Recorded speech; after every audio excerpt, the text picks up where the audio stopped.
Assalamualaikum warahmatullahi wabarakatuh. Perkenalkan, nama saya Made Bagus Permadi Putra, salah satu dosen tetap Program Studi Seni Musik Fakultas Ilmu Seni dan Sastra Universitas Pasundan. Pada kesempatan kali ini, saya akan sedikit menjabarkan tentang deskripsi singkat mata kuliah yang saya ampu, yaitu Akustik dan Organologi. Mata kuliah ini merupakan mata kuliah 2 SKS yang berbasis pada Project Based Learning, di mana setiap mahasiswa harus mampu membuat instrumen musik sederhana secara mandiri.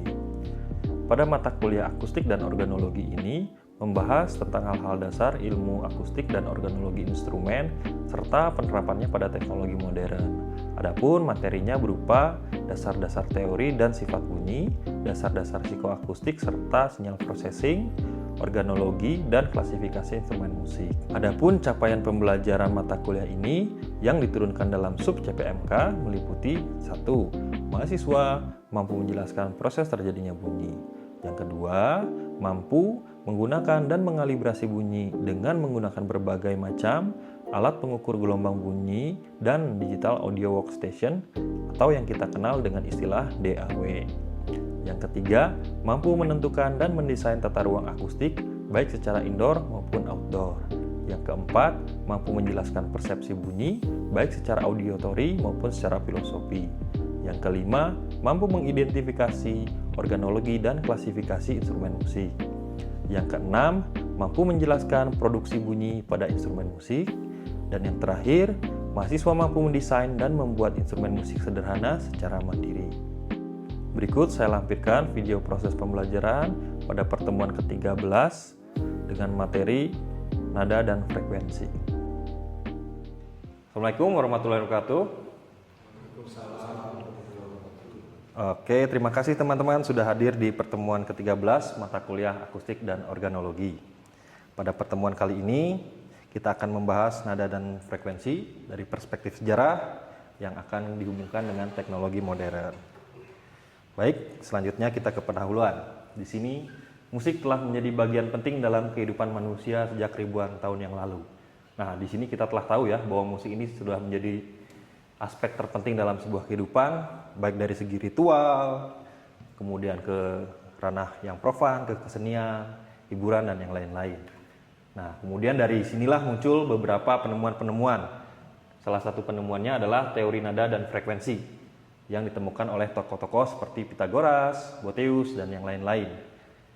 Nah, kemudian di presentasi ini juga saya akan membahas sejarah teori musik tentang nada dan frekuensi serta kaitannya dengan teknologi modern yang terkini.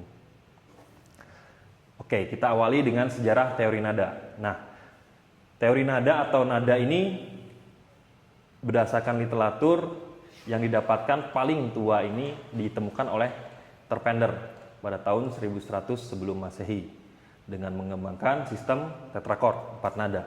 Nah, tetrakord ini biasanya kalian bisa temukan di alat musik lira yang seperti digambar. Cuman di sini ada sekitar 6 senar, tapi tetrakord itu ada 4 senarnya. Kemudian dilanjutkan oleh Polynetrus 700 sebelum Masehi yang memperkenalkan sistem 7 nada. Nah, bedanya dengan Terpenter, Polynetrus ini dia pakai 2 sistem. Jadi ada tetrakord 1 dan ada tetrakord 2. Nah, tetrakord 1 itu isinya dari nada E turun ke nada apa? D. Turun lagi ke nada C. Turun lagi ke nada B. Nah, tetrakord 2-nya ini atasnya. Tapi diawali dari nada E. Nah, E lanjut ke F.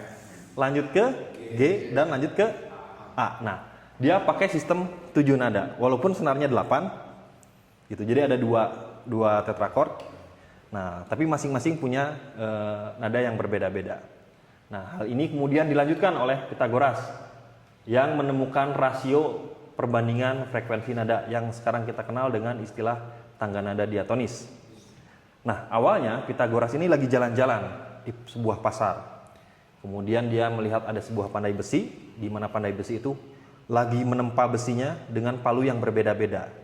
Nah, di sana Pythagoras mendengar bahwa kok setiap palu yang dipukul ini menghasilkan nada yang berbeda dengan berat jenis palu yang berbeda. Jadi palu yang besar akan menghasilkan nada yang lebih rendah, palu yang lebih kecil akan menghasilkan nada yang lebih tinggi. Nah, pada akhirnya dia melakukan eksperimen dengan menggunakan monochord atau senar yang dibentangkan menjadi sebuah instrumen. Nah, mono itu satu, single, chord itu senar. Nah, Pythagoras membagi senar ini berdasarkan perhitungan seperti ini. Jadi untuk dia dapat C, dia membagi satu senar ini menjadi dua. Nah, ini awalannya. Nah, di tengah-tengah ini, makanya di 2/1, kemudian dia tarik 16/9 menghasilkan nada D. Kemudian dia tarik lagi ke nada E. Tarik lagi ke 3/2 dari panjang senarnya ini menjadi nada F dan seterusnya. Nah, pada akhirnya di tahun 480 sampai 526 Masehi, Boethius mengembangkan teori yang dikembangkan oleh Pythagoras. Sebenarnya Pythagoras ini sudah sangat komplit. Dia membagi beberapa jenis musik ya. Di bukunya Music of Despair kalau nggak salah. Dia membagi ada musik of humana, musik of instrumentalia, dan musik of mundana. Nah, musik of humana ini adalah segala sesuatu atau segala sesuatu musik yang dihasilkan oleh manusia dari badannya dia sendiri. Apapun, suara, tepuk tangan, dan yang lain-lain. Musica of the instrumentalia ini musik yang dihasilkan oleh instrumen musik. Music of the mundana ini adalah segala sesuatu musik atau bunyi-bunyian yang dihasilkan oleh alam semesta. Suara burung, angin, dan yang lain-lain. Nah, Pythagoras itu membagi musik menjadi 3 kategori seperti itu. Oke, kita lanjut. Di sini ada teori tangan nada diatonis seperti yang tadi. Ada perbandingan dari Pythagoras. Nah, di sini ada beberapa frekuensi yang merujuk dari perhitungan yang tadi. Kalau C sama dengan 1 atau 2/1, nah, tinggal kita lihat lagi aja. D-nya berarti 19/9. Jadi, kalau tadi 264 C-nya, maka untuk mencari D, ini 264 dikali 19 dibagi 9. Dan seterusnya, dan seterusnya, dan seterusnya. Nah, ini kita kenal sekarang dengan istilah harmonic series tuner. Atau dibilang sistem tuning harmonik. Nah, karena perbandingan-perbandingan ini ternyata memiliki beberapa kelemahan. Yang pertama, biasanya kita akan melihat ada sisi yang false. Gitu. Jadi memang dikatakannya lebih ke ini ya, lebih ke eternal gitu. Tidak ada titik temu. Dia selalu berbentuk spiral, dan seperti itu. Kemudian di sini ada perbandingan frekuensi nada yang sama pada oktav yang lebih tinggi memiliki frekuensi 2 kali lipat. Seperti yang kita tahu bahwa frekuensi memang harus dikali 2 untuk mendapatkan frekuensi yang lebih tinggi selanjutnya. Oke, kita lanjut ke slide berikutnya. Kita masuk ke kaitannya dengan teknologi yang modern. Yang pertama ada digital audio, pemrosesan suara digital dengan menggunakan prinsip frekuensi. Seperti yang kita tahu, semua digital audio pasti menggunakan sistem frekuensi yang serapannya atau yang berdasarkan dari Pythagoras tadi. Mau ngomongin apa pasti ujung-ujungnya hertz gitu kan. Sekian hertz. Kemudian teknologi MIDI. Ini instrumen elektronik yang menghasilkan nada berdasarkan frekuensi tertentu. Tetap kita ngambil sampling, diukur dengan menggunakan hertz. Kemudian sampling ini ditaruh ke perangkat MIDI yang kemudian akan menghasilkan suara dalam bentuk nada yang juga dapat diukur dalam bentuk hertz. Nah, masuk ke dalam AI. Di sini algoritma AI menciptakan musik berdasarkan teori interval nada. Udah banyak sekali musik generator di AI yang pada akhirnya dia punya logaritma sendiri berdasarkan interval-interval yang disukai oleh pendengar musik di seluruh dunia. Masuk ke virtual reality, interaksi dengan musik dalam ruang virtual menggunakan manipulasi frekuensi. Kemudian masuk ke autotune. Di sini kita banyak pakai ya di autotune, terutama di perangkat digital audio workstation kalau kita recording. Untuk menghindari hal-hal yang tidak diinginkan, misalkan terjadi suara fals, instrumen yang tidak sesuai nadanya, bisa sebagai pitch corrector juga, seperti itu. Oke, selanjutnya, nah di sini aplikasi di teknologi yang terkini, fitur-fitur yang tadi ini kalian bisa dapat di beberapa DAW seperti Ableton Live, Fruity Loop Studio, dan juga Logic Pro. Ada banyak lagi macamnya yang mengakomodir kebutuhan-kebutuhan fitur-fitur yang tadi. Kemudian masuk ke synthesizer virtual, ada Serum dan Massive.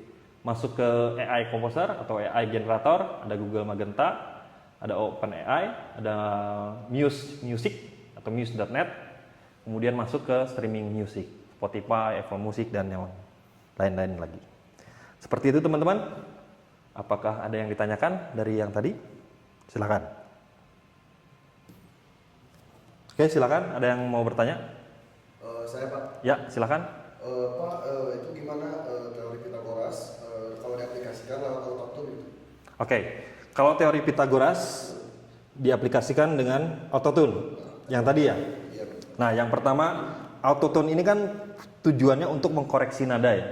Jadi misalkan di autotune ini, di softwarenya ini sudah tercantum bahwa 264 adalah C dan D-nya 297. Nah, tiba-tiba ada seorang penyanyi yang melakukan kesalahan, misalkan nada C-nya, atau dia bernyanyi di nada C tapi tidak 264, misalkan jadi 280 di antara nada C dan nada D. Apa yang dilakukan autotune atau pitch corrector? Nah, yang pertama dilakukan autotune atau pitch corrector adalah menarik nada dasarnya. Menarik frekuensinya ke 264. 280 ini akan dimundurkan jadi 264. Tapi resikonya yang berubah adalah timbrenya. Timbre vokalnya akan berubah. Kenapa? Karena dalam satu nada pun di situ terjadi atau berisi anak nada. Di mana kita tahu bahwa misalkan ada gelombang satu nih. Kalau kalian lihat wave-nya, nah, yang tertinggi pertama ini disebut frekuensi 1. Harmonik seri 1. Nah, nanti ada frekuensi lagi yang kecil-kecilnya. Nah, ini kelipatan frekuensi dominan ini pada hasilnya menghasilkan sebuah timbre nada. Nah, timbre nada ini ketika ditarik akan berubah juga. Nah, ini yang menyebabkan timbre nada ketika terjadi autotune ini sedikit berubah. Nah, ini juga bisa dimanfaatkan dalam pitch corrector. Nah, pitch corrector itu misalkan kita mau wawancara seseorang tapi ingin suaranya disamarkan. Nah, kita bisa pakai pitch corrector dengan merubah yang tadi, timbre suaranya. Nah, pemrosesan digital ini berguna di berbagai aspek ya. Tadi misalnya di autotune, di pitch corrector juga untuk merubah sistem suara. Bahkan AI sekarang sudah mampu memanipulasi suara atau meniru suara dengan cara mengcopy timbre seseorang. Jadi AI ini sudah bisa mendetek bahwa harmonik 1, 2, 3, dan 4, dan 5, seterusnya, bahwa timbre seseorang ini dicopy mengikuti timbre yang lainnya. Jadi apapun yang kalian katakan ini akan menjadi persis mirip suara orang yang kita copy. Nah, disinilah teknologi berperan dalam konteks teori Pitagoras seperti itu. Jawab Pak, makasih. Oke, terima kasih. Silakan, ada yang lain? Oke, silakan. Ada yang mau bertanya lagi? Ya Pak, Ya, silakan.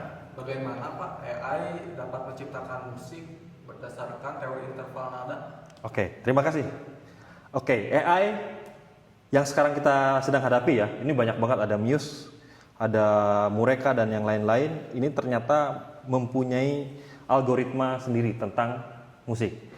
Nah, biasanya mereka sudah diberikan machine learning ya, sudah mampu mempelajari dataset yang ada di dunia maya atau yang ada di internet, baik berupa genre, interval nada, bahkan jurnal-jurnal ilmiah pun mereka masuk sebenarnya. Jadi mereka sudah tahu bahwa musik yang disukai pada saat ini tuh seperti apa, intervalnya seperti apa, aransemennya seperti apa, kemudian genrenya pun seperti apa. Nah, machine learning ini dalam AI dia mampu mempelajari dataset berupa aransemen musik, berupa interval-interval nada, berupa genre-genre musik, dan lain sebagainya. Nah, awalnya mereka akan diprompt. Misalkan buatkan musik dengan genre pop dengan menggunakan melodi yang sederhana. Nah, secara generatif mereka akan mencari atau mengunggah apa yang mereka ketahui, kemudian menjadi sebuah struktur dulu. Apa yang mereka lakukan? Yang pertama adalah membuat pola melodi dulu. Pola melodi yang mereka ketahui berdasarkan dataset yang mereka pelajari. Jadi informasi-informasi sumber yang mereka dapatkan dari Google, dari yang lain-lain, Spotify, dan yang lain-lain, mereka kumpulkan bahwa chart musik pop yang banyak diminati ini seperti ini, dengan intervalik yang seperti ini. Mereka akhirnya buat melodi dulu, Kemudian mereka akan membuat aransemen musiknya dengan menggunakan datasheet yang sama. Nah, setelah itu mereka menghasilkan genre-genre musik yang lainnya atau menggabungkan genre-genre musik dan bank sound yang ada di internet. Maka terciptalah musik dari generate AI seperti itu. Bagaimana? Ya, terima kasih Pak. Oke, terima kasih. Ada yang ditanyakan lagi? Kalau tidak ada, kita akhiri saja pertemuan ini. Silakan, ada lagi? Tidak ada? Oke. Terima kasih teman-teman. Kita lanjut di pertemuan berikutnya. Untuk pertemuan ini kita tutup dulu. Wassalamualaikum warahmatullahi wabarakatuh.